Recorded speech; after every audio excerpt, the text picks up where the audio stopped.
Sorry there. Had a brief delay with Restream getting launched, but good morning and welcome to the Core Connection. I'm Mira Rubin here with you on Enlightened World Network. And today's topic is treating the symptom.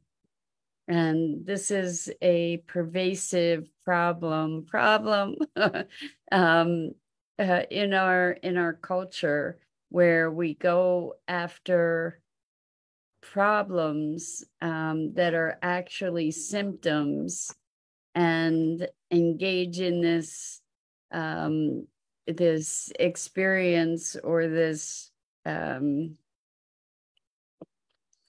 this pursuit that is kind of like whack-a-mole, because when you're treating symptoms, other symptoms arise, right? So the way that we conceptualize problems and solutions can use some evolution. That's what we're going to talk about. Good morning, Rosalind. Welcome. Great to have you here with us this morning. And welcome to everybody else who's joining us. Again, today we're talking about treating actual solutions rather than just focusing, treating actual solutions rather than symptoms. So it should be an interesting conversation. But before we get started, let's take a minute or two to get present. So let's take a deep breath in through your nose and hold it.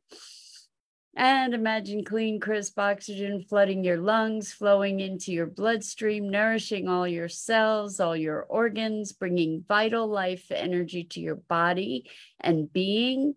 And as you exhale any tension, stress, negativity, fatigue. And now let's take another deep breath in through your nose and hold it. This time, imagine brilliant, bright light lighting you up from the inside out, illuminating, electrifying, and energizing all your molecules, all your cells, all your electrons, and creating a brilliant beam of light from your heart out into the world.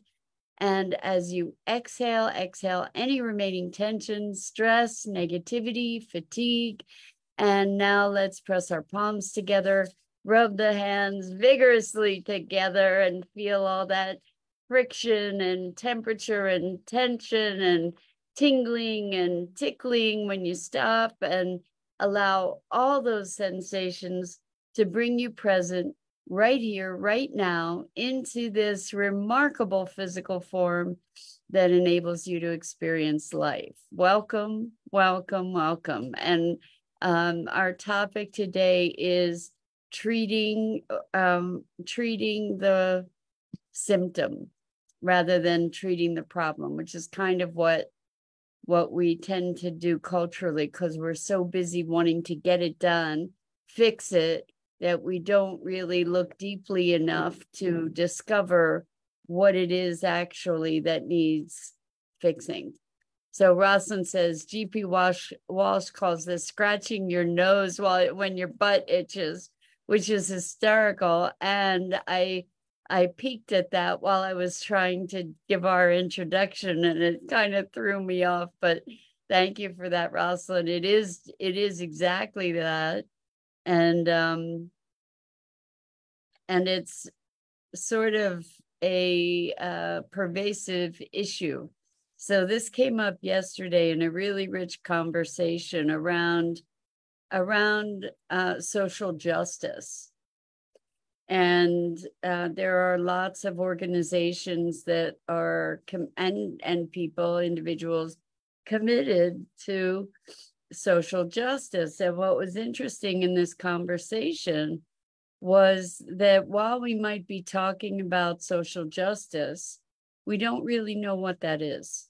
And we don't really necessarily have an agreement. Like, what do you mean by social justice? What do I mean by social justice? What does it mean to have a commitment to social justice? What does it mean to be creating a world that is socially just and equitable. I don't believe we've ever had that. Certainly not as a Western culture. We have never had a culture that is socially just and equitable. And that may be an inflammatory statement, but I stand by it. If we look deeply, we can see that it's quite an obvious truth. Good morning, Robin. Welcome. So good to have you here with us this morning. We're talking about treating the symptom. And so around this social justice issue, and this is not our only issue, you know, we can go on and on about this, but this is just a really potent example, I think. The truth is that we can't legislate social justice. What our laws tend to do is to limit the degree of harm. What our laws tend to do is to say we can tolerate this much badness. And the thing is, when we're talking about social justice, what I think is so valuable and important is to start engaging in a conversation about what that means and what's at the heart of injustice. Rather than saying, well, we don't have equitable policies around wages. We don't have equitable policies around hiring or opportunity.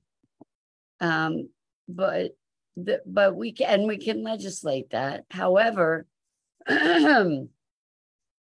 it's like playing whack-a-mole, because there'll be one injustice here and we can legislate for that, and another one here and we can try to legislate for that.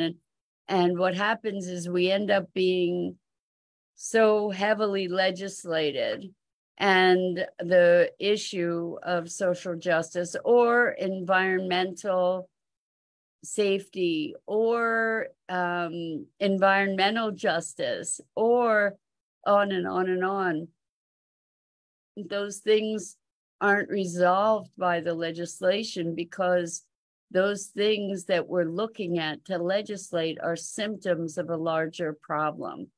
And the thing is that we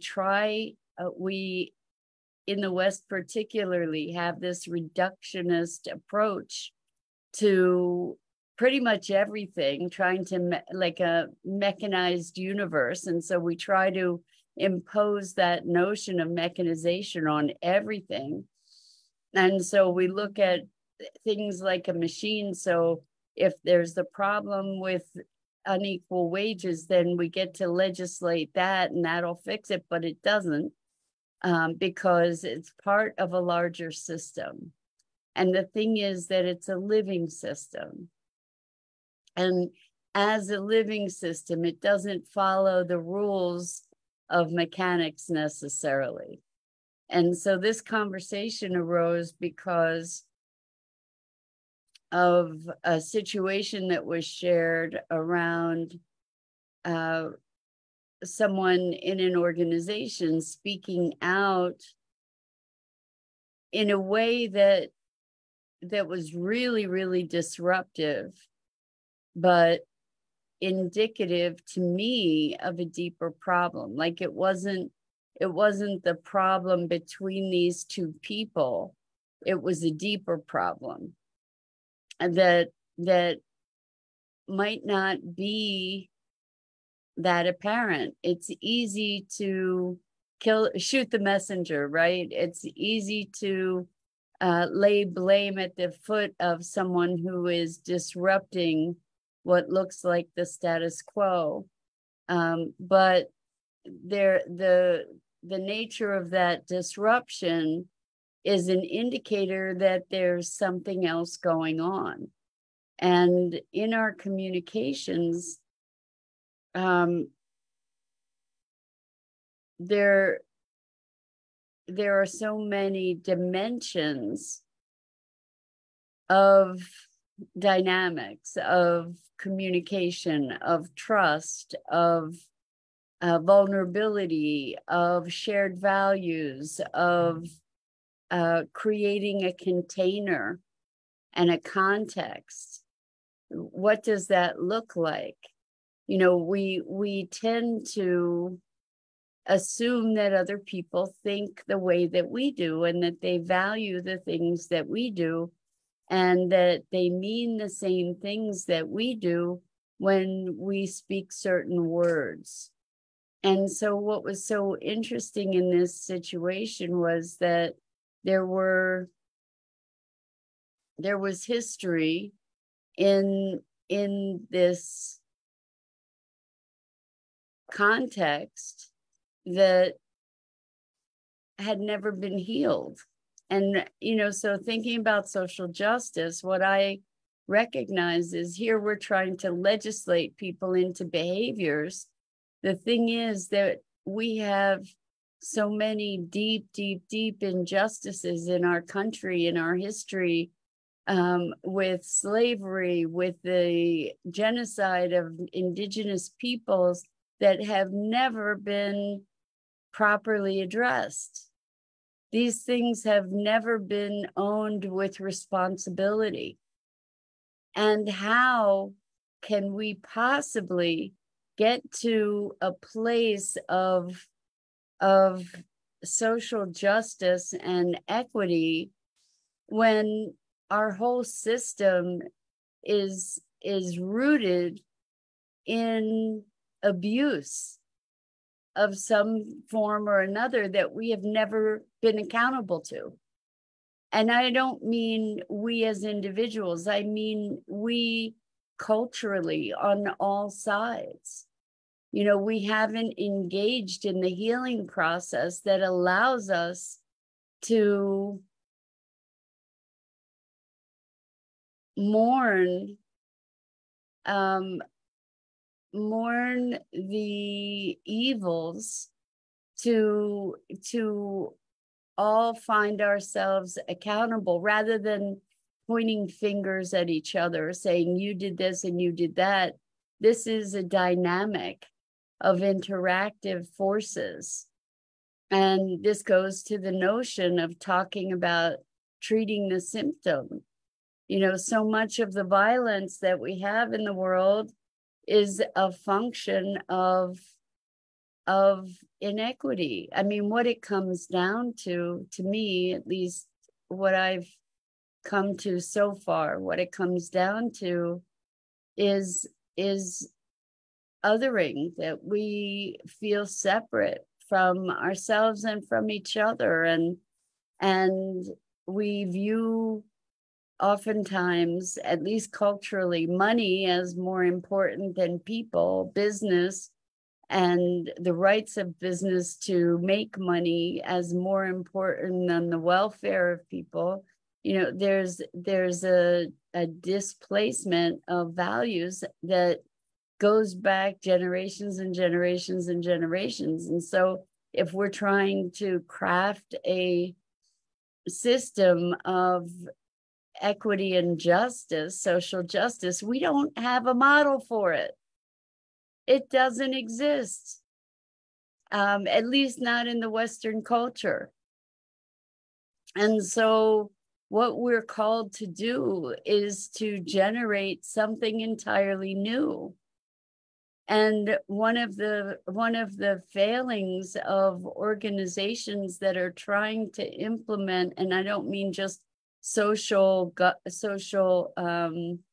justice organizations, but environmental organizations, any kind of organization that's really trying to implement change, is looking, pretty much in my experience, is looking primarily at symptoms rather than essential causes and dynamics of an interactive living system. So Rosalind says mistrust of the government system. Well, yeah, I mean, the government is very much a function of these dysfunctional structures and social structures. And in fact, you know, we can see that right now playing out in the Supreme Court with Clarence Thomas not recusing himself. There is a law, I believe it's a law, that says, well, maybe it's not a law. I'm not certain. I just heard about it the other day. So I believe it's written into law that a justice must recuse themselves if there is an appearance even of conflict of interest between something that they may be ruling on and something that they or their spouse might be impacted by directly in terms of social or political belief or impact. So I totally murdered that. I apologize, but if you look it up, I'm sure you will find this piece of guidance anyway, at the very least, about the Supreme Court and how people on the Supreme Court are obliged to recuse themselves from judging certain cases. And the thing is that there is no enforcement, there's no system to enforce that guidance, which may or may not be a law. I'm not certain about that. So this is a very interesting thing. You know, it looks like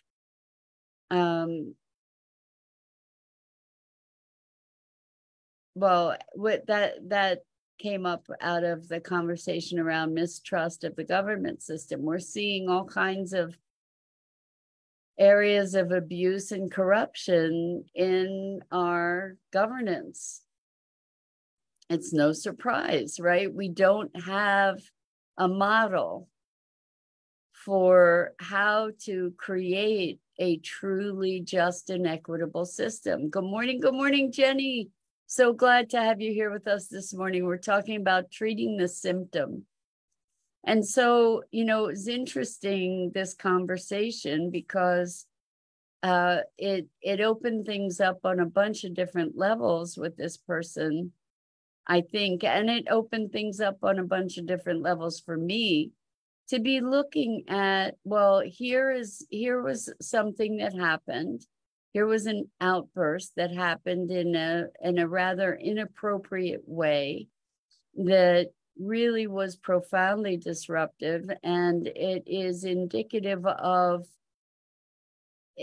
my response to it was not like, how do you handle the person or the people that are involved? Do we get the attorneys involved? Do we talk to HR? What do we do?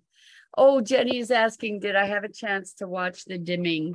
And I say, and the answer, Jenny, is no. You know what I'm going to do? I'm going to put it up here right now for me to look for it. And I'm guessing it's documentary. Okay, so now I just put it up, so I will check it out. It says it's a BBC global dimming documentary about geoengineering. I will check it out. Anyway, the climate engineering documentary, interesting, and it looks like it's pretty recent. Well, thank you for the reminder. I really appreciate it. I get sidetracked sometimes because there's so many things for me to be checking out. So I really appreciate it, Jenny. Thank you. And Gia, good morning. Welcome back. It's great to have you here with us. So we're talking about treating the symptoms. And so here's the thing that I'm gonna just encourage outright. When we have something that we're defining as a problem, let's look more deeply. Let's look more deeply at the dynamics of it rather than jumping to a conclusion about what the problem is just so we can go into solution mode. Because our doingness is something that drives us to try and fix things, right? And even in our current Western medical paradigm, you go to the doctor with a sore throat and you come away with whatever medicine to address the sore throat, we don't, or maybe you have anxiety. So you go to the doctor and you get medicines to address the anxiety, where in fact the anxiety may be that there's some toxicity in your diet or in your environment, or, like whether it's actually physical or perhaps emotional. Like maybe anxiety is a healthy response to certain circumstances that you might be living in, and so maybe those circumstances need looking at. We can be looking at behaviors, for instance, people who have come from trauma-inducing environments might be turning to medication, might be turning to some kind of addiction to cope in that situation. You can band-aid the situation by using those medications, whether they be pharmaceutical or otherwise, or you can be looking, or both, maybe, you can be looking at what the dynamics are in that situation that are producing that the anxiety is a side effect from. So we, in our rush to try to be in control and to have certainty, we often try to oversimplify the issue that we're addressing, because the complexity is hard. The complexity is hard to hold and overwhelming in many, many cases. Jetty says, treatment of the symptoms is not the cause or the problem. Just give you a toxic pill to band-aid results that make stuff worse. Yeah, exactly. Jetty says, I was a Paxil zombie for 10 years. Wow. That's a big deal to come off of too. I know people on Paxil. It's a serious drug. And it's hard work getting to root cause. It's not the obvious strategy, we want to find an easy fix, and we often try to medicate our way out of things. And I would say that legislation is a way of trying to medicate our way out of things in many, many, many cases. Jenny says emotional suppression is bad. I get that. Emotional suppression on long term can be deadly, in fact, and because all that energy turns in on ourselves ultimately. And the thing is that emotional work is work, and it is not for the faint of heart. It takes tremendous courage to be able to confront the pain, the guilt, the shame, the ugly emotions, the ugly things we may have done in our individual lives, or, for example, as I was speaking of earlier, our cultural history. But until we recognize the toxicity of the system, until we recognize, we don't even have to characterize it as toxicity. We can say the true dynamics of the system. Until we recognize that, until we deliberately address the historical trauma, how can we possibly, how can we possibly create something that is equitable when we don't even know what that means? So I'm not saying we look to the past to find equity. What I'm saying is we look to the potential, the future, the possibility to look at, to discover how to find new paths forward. There is healing that needs to be done. And that isn't going to happen globally because it's too big. How it happens is lots and lots and lots and lots and lots and lots of local efforts, whether it's in the organization within which we work, or within our families, within ourselves, within our communities. So when we connect on a local level, we can start creating new paradigms. We can start generating healing. We can start really addressing the dynamics of this living system in a way that the symptoms then start to disappear. That's the objective. Jenny says the pills help you avoid it all. It's difficult to learn how to heal and deal with life differently. I'll bet it is.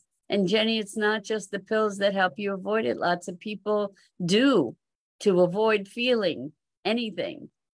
Like I will be a doing machine, and that way I don't have to feel my feelings. I will distract myself with doing the laundry, cleaning the house, doing the groceries, whatever it is. I will make sure I stay busy. And that's one way that I can avoid having to address the things that are screaming for attention.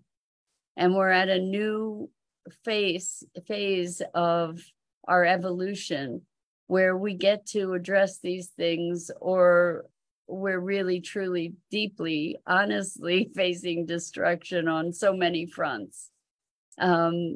So Jenny says, I was looking at brain spotting, EMDR, and hypnosis. All good things, Jenny, really good things. And also go look for tapping. Tapping is also a powerful self-care technique. And if you go to the tapping solution, I think it's called thetappingsolution.com, you'll find all kinds of tapping exercises that can help with lots of different levels too. So healing, what do? We need to heal ourselves, our families, our communities, our organizations. And ultimately, as more and more of that healing gains true momentum, then there's the potential for a global transformation. So at least that's my perspective. And there's an urgency about it. So let's get to it. And you folks who are listening, I know that you are committed to your own evolution and healing, and that's what we talk about so often. So good on you, and let's bring that out into our rippling circles. So much love to you. I'm Mira Rubin. This is the Core Connection, and I go live here each weekday morning on the Enlightened World Network Facebook page and YouTube channel at 9 a.m. Eastern. And I invite you to please check out the other awesome programming on Enlightened World Network, EWN, One with the Earth, and Enlightened World Living. And until next time, thank you, thank you, thank you. I have so much gratitude for your courage and your willingness to engage in these often confronting conversations. And I have so much love and appreciation for you. Until next time.